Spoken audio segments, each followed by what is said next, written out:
warm tone tong nude blush. Pwede na siyang ganito kaliit yung nude blush. Ayun yung itsura. Ni-use ko lang itong minix ko ito, tas ito. Ay, shimmer yan. Ito, tas ito pala.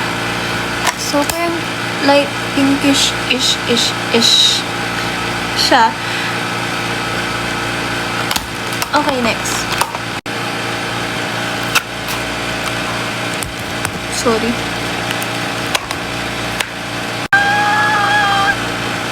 Akala ko magiging pink yung atake niya.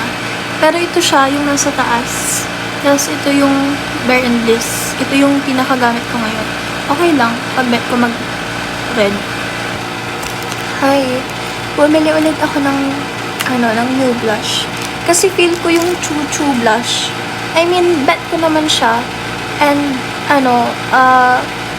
pink na pink masyado. Tapos, gusto ko medyo i-tone down ngayon. So, itong mood blush. Yan. Hindi ko mabuksa. Yung tsura niya. Ang mahal niya for a tester. Diyos ko. Basta malambot siya. Ito yung ginagamit ko. Nakapalit ng Choo Choo. Kasi, siguro nakailang Choo Choo na ako sa buong buhay ko. More than, may 5 na siguro. Kasi may 3 ko dyan. Tapos nung grade 12 pa. Yung 3 ko na yun, naubos ko na yun. Tapos may nawala na. Tapos may sira. Basta.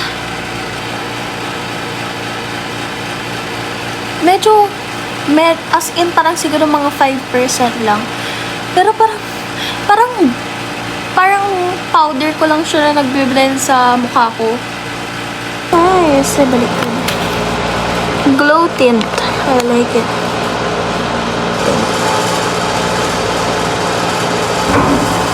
I don't know if you can see it, but it's glossy. It's glossy. Oh my gosh.